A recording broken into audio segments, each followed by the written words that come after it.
노회나 총회 이런 제도를 잘 모르시면 관심이 없을 수 있습니다. 그러나 우리 교회는 장로교회로서 노회의 제도 아래에 있습니다. 그래서 노회의 제도를 따를 수밖에 없고요. 저 같은 경우는 또 노회 소속 목사로서 노회 일을 해야 합니다. 여러분이 교회에서 성교회다, 또 교회 학교다, 어떤 조직이나 구역이나 이런 모임에 임원도 하고 일을 해야 하는 것처럼 저는 노회 조직에서 임원도 하고 부서도 맡게 된다는 말입니다. 노회에 부서가 있습니다. 정치부, 규칙부, 사회봉사부, 교육자원부, 재정부, 국내 선교부, 세계선교부, 군, 농어촌 선교부 등등. 그리고 또 위원회도 있습니다. 평신도지도위원회, 감사위원회, 고시위원회, 환경보전위원회 뭐 이런 여러 조직을 가지고 있는 노회지요. 저는 평신도지도위원장을 2년을 했고 각 부서는 두루두루 있어 봤습니다. 각 부서는 3년씩 있을 수 있습니다. 그러면 또 다른 부서로 옮겨가고 부장은 그 부원들 중에서 뽑게 되고 저는 올해 노회의 교육자원부장이 됐습니다. 노회 산하, 영유아 유치부, 아동부, 중고등부, 청년부, 찬양대 연합회, 교역자, 부인회, 신학생들까지 이 교육자원부 소관입니다.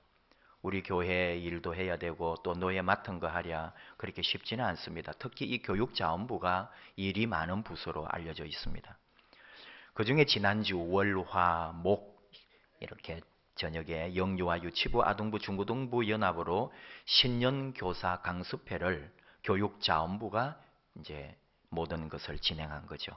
장소 섭외하랴 10명 정도 강사들 그 과목별 강사 선정하고 그 사람들도 다 섭외하고 그리고 접대하고 사례하고 교사들 또 교사들이 오면서 데리고 온 자녀들이나 사람들 그 관계자들 저녁 식사 준비하고 첫날 김밥 800개 빵 800개가 다 나가고 두 부서에서 빵 50개씩을 더 준비해 달라고 이제 요청도 받고 일부 또 이제 관계자들이나 강사들은 바깥에 식당에 예약을 해서 그것도 다 처리하고 이런 것을 교육자원부 임원들과 제가 총괄하는 거죠. 우리 교회 일도 잠깐 제쳐놓고 여기에 올인할 수밖에 없는 그런 시간들이었습니다. 무슨 얘기를 하려고 하느냐 하면은 영유아 유치부, 아동부, 중고등부 연합회 임원들이 너무너무 고마운 거예요. 우리는 교육자원부 목사, 장로로서 임원이지만은 우리 교육자원부 임원 3명밖에 없습니다. 우리가 기획하고 준비하고 일하지만은 몸으로 하는 모든 일은 연합회 임원들이 와서 하고 있었습니다. 저는 또 부장이라고 조금 늦게 가도 벌써 저보다도 2시간 전에 와서 임원들이 모든 책상과 앞에 정리 다 해서 수납하고 회원들, 교사들 오면은 받고 회비 받고 영수증 해주고 그런 모든 일들은 연합회 임원들이 하고 있는 거예요. 이분들은 누구냐? 그냥 각 교회 교사들입니다. 유치부, 아동부, 중고등부 교사들인데 오래전부터 10년, 20년 이상 그 연합회에 속하여 자신들의 시간과 돈과 몸을 바쳐 일하는 일꾼들입니다. 우리 교회도 연합회에서 일하시는 분이 한두 분 계신데 정말 곳곳의 교회들의 임원들이 와가지고 그렇게 열심히 일해주고 도와주고 섬기는 것을 보고 저는 정말 절을 해주고 싶을 정도로 매일 들어가면서 감사하다 그러고 마치고 제일 늦게까지 다 정리하고 밤에 10시에 마치지만은 이 사람들은 10시 30분 넘어서 가고 저희들 임원들은 45분 11시 다 되어서 또 헤어지고 이름도 빛도 없이 일하시는 이런 선교의 임원들이 얼마나 고마운지 모릅니다. 이제 맛있는 저녁 대접을 해주려고 좀 계획을 하고 있습니다. 왜? 너무너무 아름다운 동행이었어요. 저는 교육자원부장은 처음 했기 때문에 참 서툴기도 하고 힘들었습니다. 근데 이미 베테랑 이 임원들이 제가 걱정하지 않아도 될 만큼 다 일을 하는데 얼마나 고마운지요. 이걸 위해서 우리가 서너 번 회의할 때도 이 사람들이 모든 돌아가는 걸 다 알고 그렇게 정리를 하고 이렇게 하면 됩니다. 저렇게 하면 됩니다. 얼마나 고맙고 감사한지. 참 3일 동안 교사 신년 강습회를 하면서 저는 이 임원들을 더 알게 되고 이 임원들과 함께한 동행이 너무 아름답고 귀했다 고백하는 겁니다. 사람은 누구를 만나느냐에 따라 그 인생이 달라지잖아요. 우리 인생길에 누가 내 삶에 동행하느냐에 따라 내 앞날이 변화되고 바뀔 수 있습니다. 며칠 동안의 짧은 여행을 가더라도 누가 동행하느냐에 따라 그 여행의 의미와 재미가 싹 변할 수 있거든요. 우리 신앙도 그렇습니다. 신앙도 크게 보면은 동행이거든요. 하나님과의 동행, 예수님과의 동행, 말씀과의 동행, 그리고 교회와의 동행, 그리고 성도들과의 동행. 이거 빼고 나면은 교회가 또 우리 믿음이, 우리 신앙생활이 뭐가 있나요? 항상 우리는 동행입니다. 성령님과의 동행. 미국 라디오 아침 방송 가운데 아침에 일어나서 가장 먼저 무엇을 말했는지 소개하는 프로가 있었습니다. 여러분에게 소개하는 적도 있는데, 방송이 시작되면은 이 라디오 아침 방송에 방송국에 세 번째 전화한 사람하고 이 진행자하고 연결을 해주는 거예요. 내가 제일 먼저 해야지. 제일 처음 걸어도 안 돼요. 두 번째도 안 돼요. 세 번째 전화한 사람하고 이 DJ하고 연결을 해서 이제 말을 해줍니다. 그러면 뭘 말하느냐 하면은 내가 아침에 일어나서 제일 먼저 했던 말, 이거를 그 방송에다가 소개해주는 그런 재미있는 프로였죠. 뭐냐 하면은 이 미국 사람들은 애완견을 거의 다 키우잖아요. 그러니까 이제 그런 게 좀 재미있는, 예를 들면 이런 사례예요. 이제 전화 통화가 됐단 말이죠. 아침에 일어나서 무슨 말씀하셨습니까? 하니까 여보, 어젯밤에 우리 강아지 어디다 넣어둔 거예요? 하고 여자분이 그렇게 남편에게 외쳤다는 거예요. 그게 뭐냐 하니까 밤중에 남편이 술이 취해가지고 그 자기 집 강아지를 자기 강아지 집에다가 어떻게 놓아야 되는데 엉뚱하게 죽을지도 모르는 그런 곳에다가 술김에 집어넣어 놓은 거예요. 그래서 아침에 부인이 일어나가지고 강아지 찾다가 없으니까 그 어디에 막 위험한 곳에 있으니까 남편에게 막 소리를 냅다 지른 거죠. 그런 걸 이제 소개하는 방송이에요. 예를 들면 어느 아가씨가 연결됐는데 우리 흔히 잘 하는 거, 오 마이 갓 늦었어 지각이야 그렇게 외쳤다고 그 이제 방송에 그렇게 소개하는 거예요. 아주 인기 있는 프로입니다. 특별히 운전자들을 즐겁게 해주는 거죠. 아침에 어느 날 또 연결이 됐습니다. 방송을 진행하는 DJ가 여기는 FM106입니다. 당신은 세 번째 전화를 하셨고 지금 연결되었습니다. 오늘 아침 당신이 침대에서 내려오면서 처음 뭐라고 말씀하셨습니까? 라고 하니까 그 전화를 건 남자가 이렇게 대답했습니다. 이스라엘아 들으라. 우리 하나님 여호와는 오직 유일한 여호와이시니 너는 마음을 다하고 성품을 다하고 힘을 다하여 내 하나님 여호와를 사랑하라. 순간 방송사고가 난 듯 3초 정도 침묵이 흘렀습니다. 그러다가 진행자가 이렇게 말했습니다. I'm sorry, you got wrong number. 당신 죄송합니다마는 전화를 잘못하셨습니다. 하고 광고 방송이 나와버렸습니다. 어떤 상황인지 아시겠죠? 기독교 방송도 아닌데 일반 방송에서 아침에 제일 먼저 무엇을 말씀하셨습니까? 했더니 일어나면서 이 사람은 성경 구절을 제일 먼저 암송하는 거예요. 그리고 이스라엘아 들으라 하니까 방송국에서 급한 김에 광고를 내보내고 수습을 하려고 했던 거죠. 생방송이니까 무슨 말이 튀어나올지는 아무도 모르는 거죠. 근데 여러분, 이 이야기를 들으면서 뭔가 여러분 마음이 어떤가요? 이게 오늘 우리 기독교를 보는 눈이구나. 세상에 기독교의 나라라고 하는 미국도 이렇게 성경 말씀이나 신앙인이 하찮은 취급을 받는구나. 우리 생활은 어떨까요? 여러분이 혹시 어느 모임에 가가지고 또는 노래하는 자리에서 나 노래 잘 몰라요 하고 찬송가를 불렀다고 합시다. 여러분은 완전 분위기 파악 못하는 눈치 없는 예수쟁이가 되는 거죠. 여러분이 어디 가서 성경 말씀을 인용해서 누군가에게 말을 해준다면 참 그 모임 썰렁하게 만들고 그 사람 앞에서 뭔가 쭈뼛하게 만드는 그런 일들이 오늘 우리 일상에도 비일비재합니다.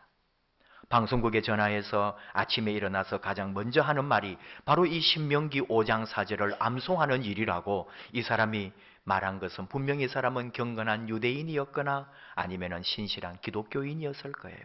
이 사람은 정말로 매일 아침마다 잠자리에서 눈을 뜰 때 기도하면서 이 말씀을 암송하고 외치며 시작하는 사람이었을 겁니다. 이 사람이 방송 재미있게 하려고 아주 일부러 고단수로 이렇게 했을까요? 그러지 않을 거예요.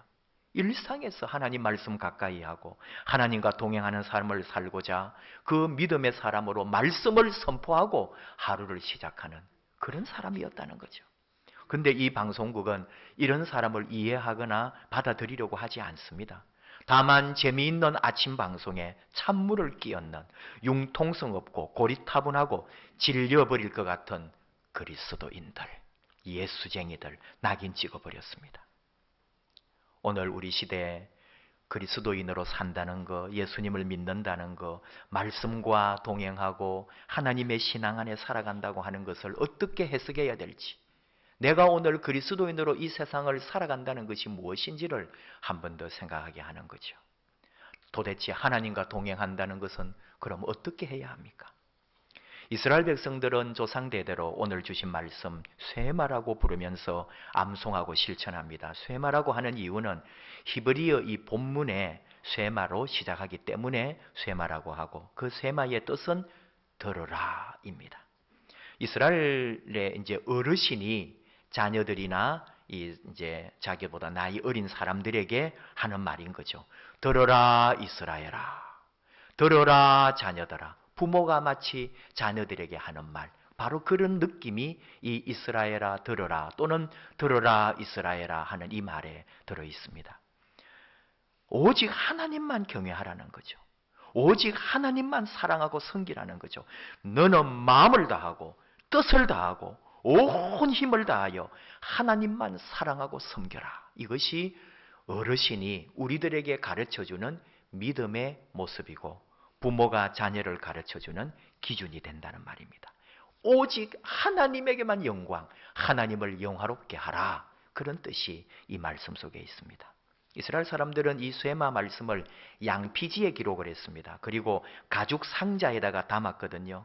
기도할 때 꺼내어 가지고 말씀을 왼쪽 손목에도 붙이고 이마에도 붙이고 소리 내어서 암송을 합니다. 이걸 경문제도라고 합니다. 처음에는 신명기 6장 4절만 쇠마라고 했어요. 그러다가 나중에 9절까지 다 쇠마 말씀으로 자기들이 이제 역사 속에서 만들고 그걸 암송하고 아침 저녁으로 암송해요. 그리고 생활화하는 거죠. 손목에 매어 기호로 삼고 미간에 붙여 표를 삼아라. 또 문설주와 문에 기록하라. 그러니까 이게 이제 두 가지로 해석하는 거예요. 글자 그대로 합니다. 이 사람들도. 그래서 손목에다가 매요. 이마에도 붙여요. 그리고 집에 문에도 다 이스라엘 집에 들어가면 아파트조차도 이렇게 길게 메추자 말씀 집어넣는 조그마한 구멍이 있습니다. 거기에 말씀을 말아 넣어놨어요. 우리 간혹 이 호텔, 이 키부츠 호텔에도 가니까 그게 있어가지고 뭔가 해가지고 꺼내서 살짝 한번 보니까 히브리어로 막 적어놨는데 읽을 수가 없더라고요. 이게 이제 이스라엘 사람들, 여러분들 혹시 사진이나 어디 영상 같은 데서도 보았을 텐데, 저는 이스라엘에 가서 랍비를 직접 봤어요. 이마에도 여기 이 통을 가지고 있고 또 손목에도 통을 메고 그리고 이렇게 말씀 같은 거 들고 삥삥 돌면서 중얼중얼 이렇게 기도하면서 하는 그런 걸 봤습니다. 실제로 그렇게 하는 거예요. 사람들이 손목에도 메고 이마에도 갖다 붙이고 이 신명기 6장 말씀 또는 자기들이 아끼고 귀한 말씀을 그렇게 넣어 놓은 거예요. 이걸 이제 경문이라고 하는데, 이제 어떤 사람들은 이게 실제로 이렇게 하는 게 아니다. 얼마나 어색해요. 손목에다가 이렇게 통을 매가지고 말씀을 차고 있고 이마에다가 또 말씀을 해요. 여기다 이마에다가 통을 딱 차고 이렇게 다니는데 그게 얼마나 우스꽝스러운지 모릅니다. 그러니까 이거는 하나의 상징이다. 진짜 경륜문을 갖다 붙이라는 말이 아니고, 손이라는 게 뭐냐? 본디 마음이 행동으로 실천하는 지체가 손이니까 손목에 맨다는 말은 하나님의 말씀을 내 행동의 지침으로 삼으라는 뜻이다. 이렇게 받아들인 쪽도 있다 이거죠. 또 미간에 붙인다는 말 역시 인간의 지성과 사고를 상징하는 이마, 이 머리, 이 미간에다 말씀을 붙임으로 내 모든 생각과 판단의 기준이 하나님의 말씀에 있다. 그런 뜻이 되잖아요. 문설주와 바깥 문에 기록한다는 말도 결국은 하나님의 말씀이 이 가정을 온전히 주관하고 들어가고 나갈 때마다 그 말씀을 기억하고 그 말씀대로 행하는 삶이 있어야 된다. 이런 걸 상징하는 거지 실제로 뭘 갖다 붙이라는 말은 아니다. 그렇게 보는 쪽도 있습니다. 문제는 뭐냐? 이런 정신적이고 교훈적인 뜻이 있는데 역사 속에서 이 사람들이 어떻게 했느냐 하는 거예요. 역사 속에서 아닌 사람도 물론 있겠죠. 형식만 남아있더라 이거예요. 이 손목에 메고 머리에도 줄을 해가지고 여기 통을 달고 집에 문 앞에 성경 구절 갖다 달아놓고 이런 것들이 형식만 남아있지 내 속에서는 실천도 하지 않더라는 거죠. 이게 역사 속에 유대인들이 이스라엘 백성들이 보여준 한계였다는 거예요. 그래서 예수님이 오셔가지고 마태복음 23장 5절에 하신 말씀이 있어요. 저희 모든 행위를 사람에게 보이고자 하여 하나니. 이게 무슨 말이에요? 그래서 그 차는 경문을 넓게 하며 옷수를 크게 하고. 경문 뭐라 그랬어요? 말씀을 넣어두는 그 통을 말합니다. 말씀을 말하기도 하고 그 통을 말하기도 합니다. 그거를 크게 만들었다는 거예요. 또는 그 말씀 종이를 크게 했으니 양피지를 크게 만들었으니 통도 커야 되는 거예요. 그거를 그 옛날 예수님 당대에 바리새인들이 이 손목에다가 크게 차고 있었다는 거죠.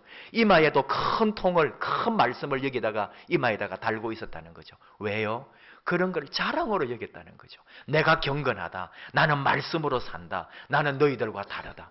백성들은 랍비복을 입을 수도 없는데 그 랍비들이나 약간의 랍비복이나 바리새인들, 사두개인들이 복장 속에 그런 식의 옷을 만든 거예요. 술도 더 길게 늘어뜨렸다는 거죠. 그 옷술, 여러분 그 목도리 같은 것의 끝에 이렇게 예쁘게 술을 달잖아요. 그런 것처럼 그 랍비들 옷에는 그 옷이 이런 이제 가운 같은 거였으니까 이스라엘 백성들 옷이 그 밑에다가 술을 다는데 그걸 길게 하는 거예요. 그게 하나님과 나 사이의 순결을 의미하거든요. 길면 길수록 내가 더 하나님 앞에 경건하고 순결하다는 거죠. 그런 걸 자랑으로 여겼다는 거예요. 그런 거를 사람들 앞에서 다 보여주고 목에 힘주고 예수님께서 신랄하게 비판하시는 거죠. 뭐라고요? 사람에게 보이려고 한다는 거예요. 하나님이 아니고 다 모양 예쁘게 멋지게 차려입고 나와서 사람들 앞에 보이려고 그 중심은 하나님에게 없으면서 그런 비유가 어디 있어요? 바리새인과 세리가 기도하는 데서도 예수님께서 말씀하시잖아요. 바리새인은 어떻게 기도합니까? 그 의로움이 하늘을 찔러요. 기도를 해도 사람들보다 더 높은 곳에 올라가서 사람들 보란 듯이 큰 소리로 하늘을 보고 이렇게 기도를 하는 거예요. 하나님, 나는 저들과 다르게 해주심을 감사합니다.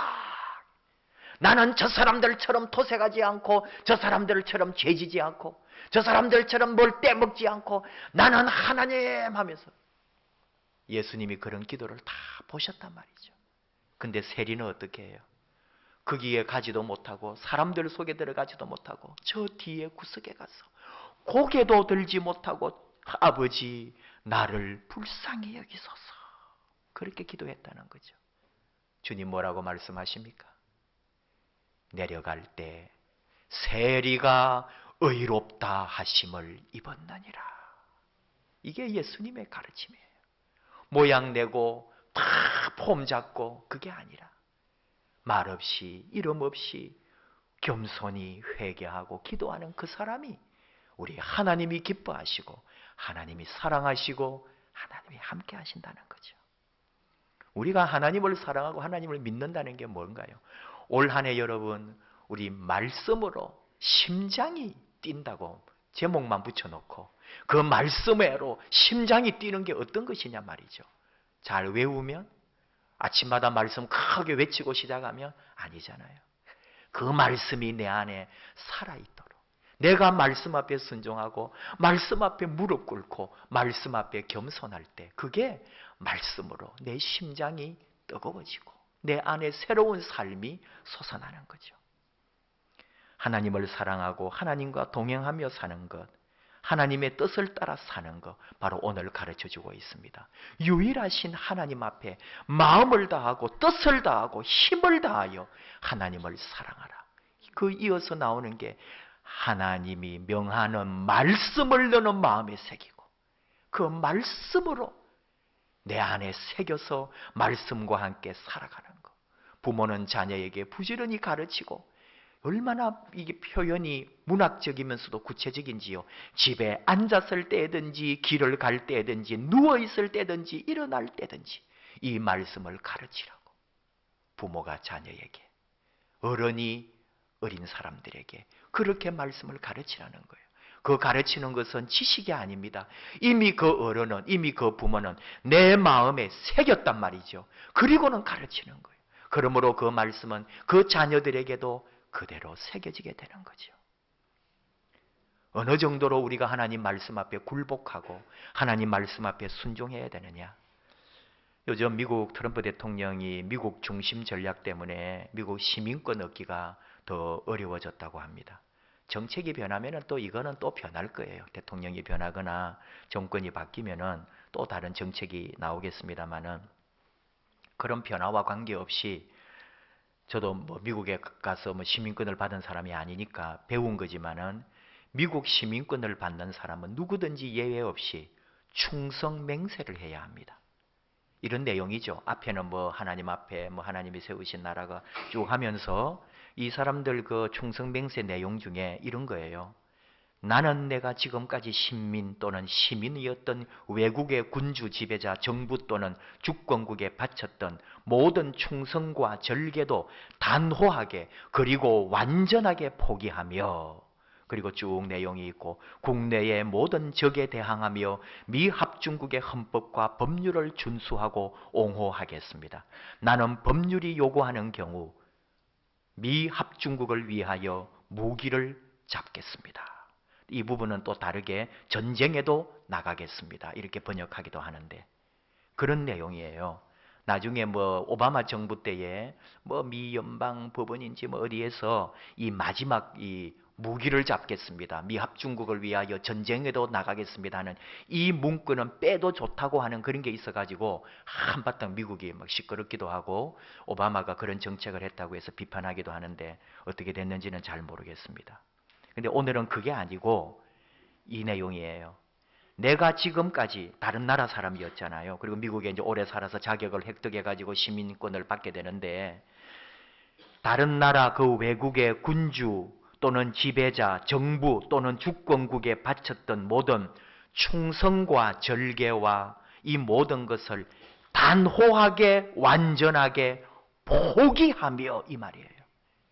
내가 지금까지 그 나라에서 누렸던 모든 것을 포기하고 이제는 미합중국을 위하여 충성하겠다는 거예요. 그 포기라는 말, 이게 영어가 앱주어거든요. 이거는 포기한다는 이 다른 단어도 많은데 이 사람들이 충성 맹세에다가 이 단어를 넣어 놓은 거예요. 앱주어. 이거는 어떤 단어냐? 그냥 만만한 포기가 아니라는 거죠. 어떤 포기냐 하면은 다시는 되돌이키지 않는 포기예요. 다시는 내가 저쪽 나라로 다시 가지 않겠습니다. 다시는 저쪽 나라에 이제 충성하지 않겠습니다. 나는 영원히 미합중국의 정권과 정부와 법을 위하여 충성하겠습니다. 이런 거예요. 어마어마한 거죠.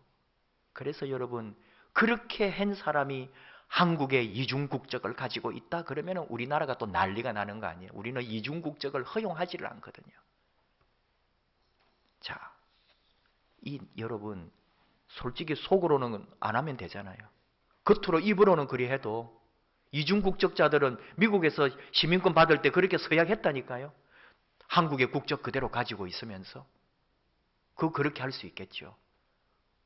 근데 신앙이 뭐냐 할 때에 바로 이런 앱주어예요. 내가 지금까지 살아오고 있는 이 모든 것, 내가 지금까지 기준 삼고 내가 지금까지 따르고 있는 이 모든 조건과 내 삶의 뿌리가 되는 것 같은 이 모든 것을 포기하는 거예요. 어디에로? 하나님에게로 전적인 회심과 그분에게로 완전한 돌이킴, 다시는 되돌아가지 않는 변화, 체인지예요. 이게 예수 믿고 하나님 안에, 그리스도 안에, 예수 안에 살아가는 삶이라는 거죠. 다시는 되돌아가지도 않고 다시는 되돌이킬 수도 없는 그런 하나님에게로의 전향, 이것이 하나님과 함께 가는 믿음의 사람이에요. 이걸 하나님은 우리에게 요구하십니다. 올 한 해 하나님과 동행한다고 할 때에 그 무엇보다도 내가 완전한 하나님에게로의 전향, 미련 없이 세상의 것을 내려놓고 하나님에게 전적으로 내 자신을 드리고 그분과 함께 살아가려고 할 때 하나님은 우리와 동행하십니다. 우리에게 응답하십니다. 우리에게 놀라운 은혜와 역사를 허락하십니다. 아직도 늦지 않았습니다. 1월 여전히 희망과 출발을 말할 수 있습니다. 올 한 해 우리는 반드시 변하고 싶고 성장하고 싶고 변화되고 새롭게 되기를 원합니다. 내 힘으로 안 됩니다. 하나님에게로 전적으로 내 마음을 두고 그분을 앞세우고 그분과 함께 동행할 때 내 꿈은, 내 비전은 이루어질 것입니다. 나와 함께 하시는 하나님, 내 모든 것을 아시는 하나님, 하나님 사랑합니다. 하나님을 믿습니다. 하나님만 의지합니다. 매 순간마다 당신의 손길을 기다립니다. 그 은혜의 자리에서 올 한 해 다시는 되돌아가지 않는 하나님에게로의 전향, 그 말씀의 충성, 이것으로 영원한 하나님의 복과 은혜를 누리는 저와 여러분 되기를 축복합니다. 우리 함께 찬양합시다. 날마다 숨쉬는 순간마다 우리 주님 의지하고 우리 주님만 믿고 따라갑니다. 날마다 내 곁에 계셔서 나를 감싸주시고 나를 위로하시고 나와 함께하여 주시옵소서. 날마다 숨쉬는 순간마다 찬양하십시다.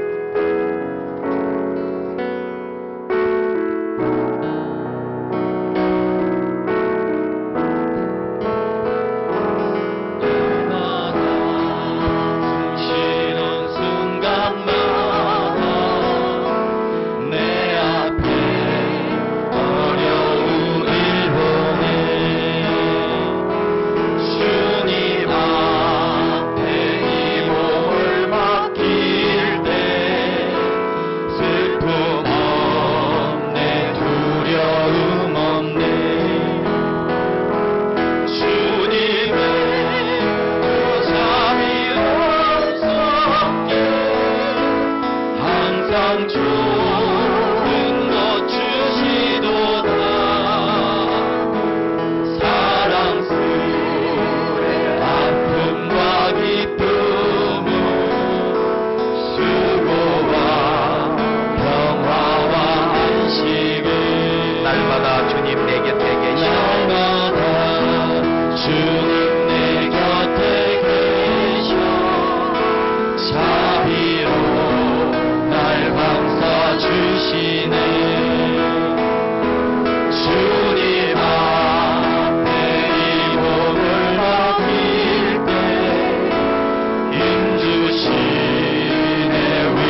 하나님, 다시는 돌아보지 않겠습니다.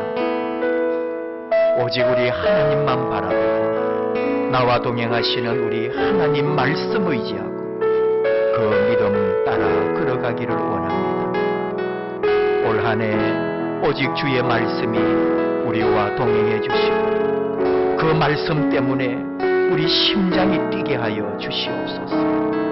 하나님과 상관없는 것, 하나님 아닌 것들에 대해서는 포기하는 저희가 되길 원합니다. 다시는 돌이키지 않는 완전한 포기로 오직 하나님에게 충성하고 하나님 방법대로 하나님 뜻을 따라 하나님과 동행하며 걸어가는 복된 2018년이 되게 하여 주시옵소서.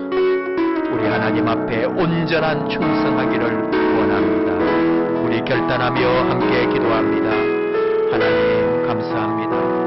이렇게 아버지 앞에 나와 예배하며 나의 인생 나의 도움 오직 우리 하나님 앞에 우리 모든 것을 충성하고 헌신하리라 결단하며 나아갑니다. 아직도 세상에 미련이 남아있고 아직도 세상의 것을 포기하지 못했습니다. 하나님 함께 하시고 우리 안에 성령님 함께 하시고 우리를 붙잡아 주시옵소서. 오직 우리 하나님을 향하여 찬양하며 전적으로 우리 하나님만 따르기를 원합니다.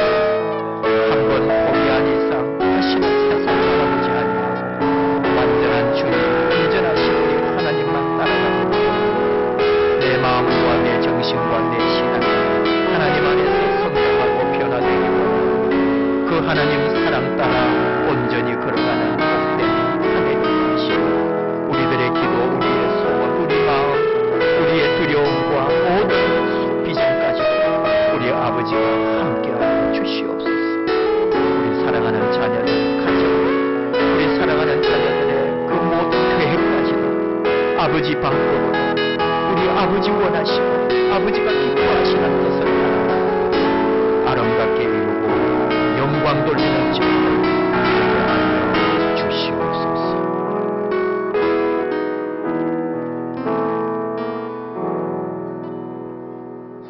하나님 감사합니다. 올 한 해 하나님의 말씀과 동행하기 원합니다. 하나님과 함께 걸어가기 원합니다. 다시는 돌아보지 않도록, 다시는 되돌아가지 않도록 완전히 우리 하나님께로 전향하고 하나님만 믿고 하나님만 따르고 하나님 방법대로 가는 저희들 되게 하여 주시옵소서.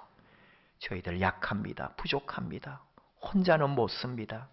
성령님 동행하시고 우리 주의 말씀이 동행하셔서 하나님 뜻대로 걸어가는 올 한 해, 그리하여 하나님의 뜻이 성취되고 하나님의 복이 임하고 말할 수 없는 하나님의 놀라운 은혜로 감격하며 감사하며 찬양하며 우리 하나님 앞에 영광 돌리는 복된 한 해가 되게 하여 주시옵소서.